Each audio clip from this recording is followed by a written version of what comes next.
안녕하세요. 오늘 소개해 드릴 책은 꽃을 선물할게입니다. 지은이 강경수, 그리고 출판사는 창비입니다. 그림이 아주 예쁘고요. 속에 그림도 무당벌레가 지금 여기 이렇게 보이고 있고요. 표지에 보면 곰 발이 보이고 무당벌레도 보이고 예쁜 꽃들도 많이 있습니다. 꽃을 선물할게는 강경수 작가가 2018년에 출간한 그림책입니다. 이야기는 거미줄에 걸린 무당벌레와 그 상황을 목격한 곰 사이의 대화를 중심으로 전개됩니다. 어느 날 아침 무당벌레는 거미줄에 걸려 곰에게 도움을 요청하지만 곰은 자연의 법칙을 이유로 거절합니다. 점심때 다시 같은 상황이 반복되지만 곰은 여전히 무관심합니다. 그러나 저녁이 되자 곰은 무당벌레를 구해주기로 결정합니다. 이 작은 선행으로 인해서 다음해 봄 들판에는 아름다운 꽃들이 만발하게 됩니다. 이 작품은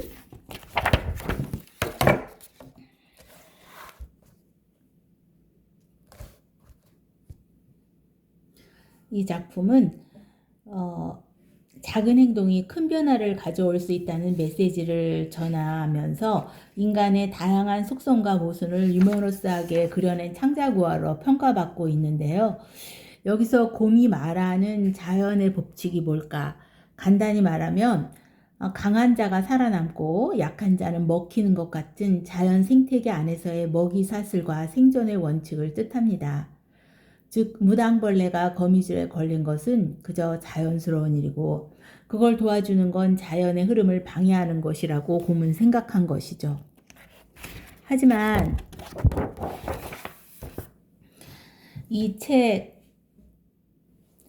책이 진짜 하고 싶었던 말은 그 자연의 법칙보다 더 큰 힘이 있다는 것이에요. 바로 연민, 용기, 선한 선택 같은 것들. 곰은 처음엔 자연의 법칙을 핑계 삼아 외면하지만 결국 무당벌레를 구하는 선택을 해요. 그 작고 따뜻한 행동 하나가 다음 해에 아름다운 꽃밭이라는 결과를 만들어냈죠. 그래서 이 책은 자연의 법칙은 냉정하지만 사람의 마음은 그것을 뛰어넘을 수 있어 그 마음이 결국 세상을 더 아름답게 만들 수 있다고요.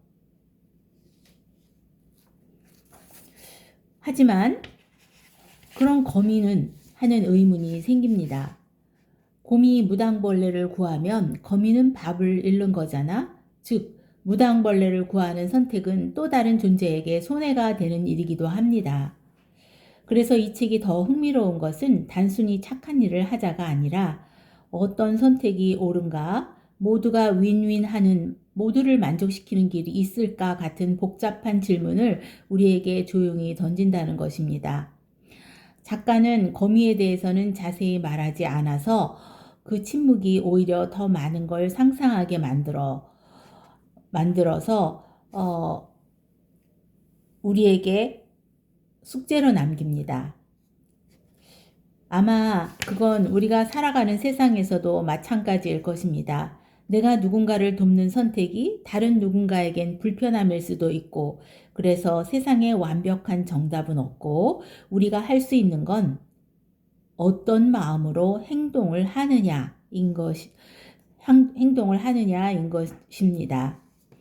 거미 입장에서 보면 거미는 그냥 자기가 평소처럼 살아가던 것이었는데요. 먹이를 잡아야 살 수 있으니까요.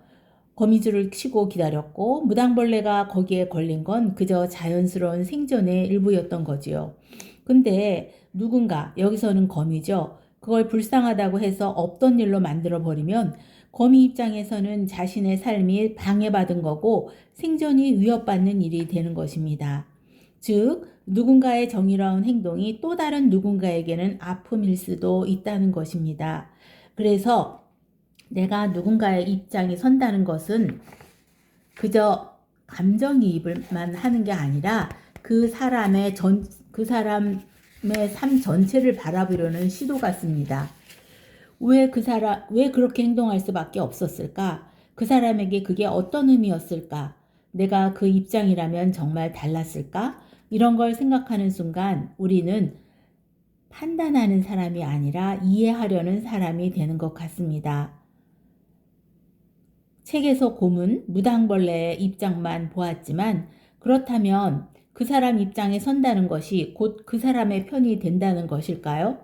꼭 그렇진 않은 것 같습니다.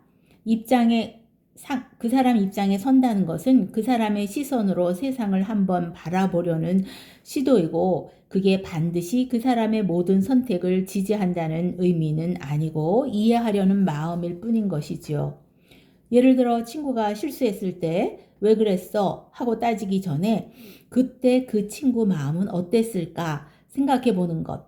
이게 바로 그 입장에 서보는 것인데요. 그렇다고 실수를 무조건 감싸는 건 아니지만 공감에서 출발한 대화는 갈등을 부드럽게 만들 수는 있습니다. 그렇다면 옳다는 것은 또 무엇일까?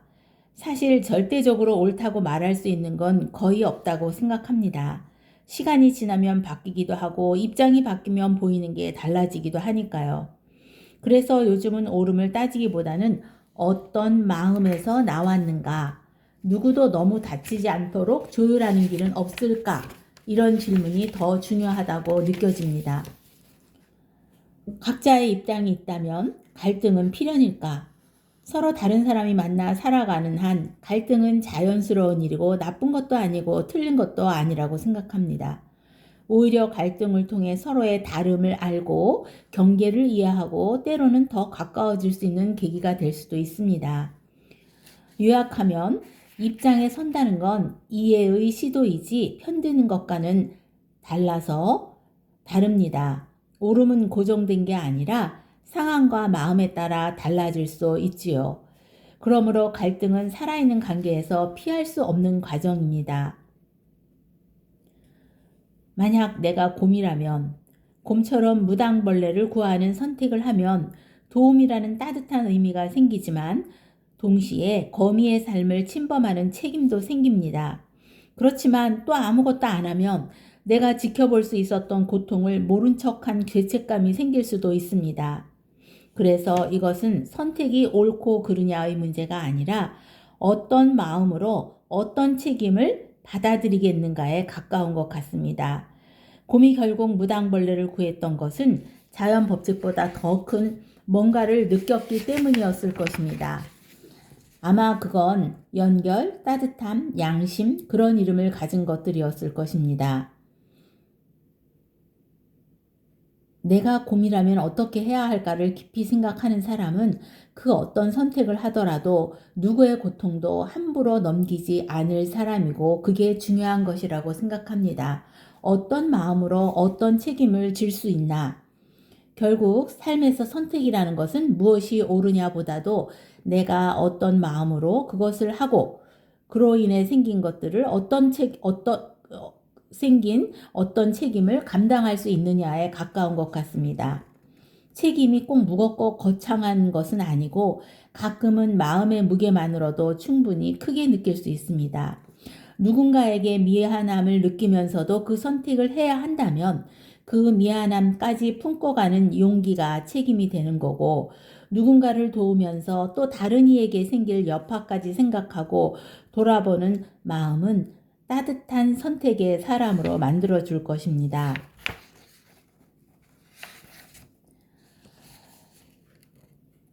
우리가 살면서 힘들었던 것은 누군가가 내 입장에 서주지 않았기 때문이 아니라 나의 입장을 인정하지 않고 무시한 것 때문이었을 것입니다.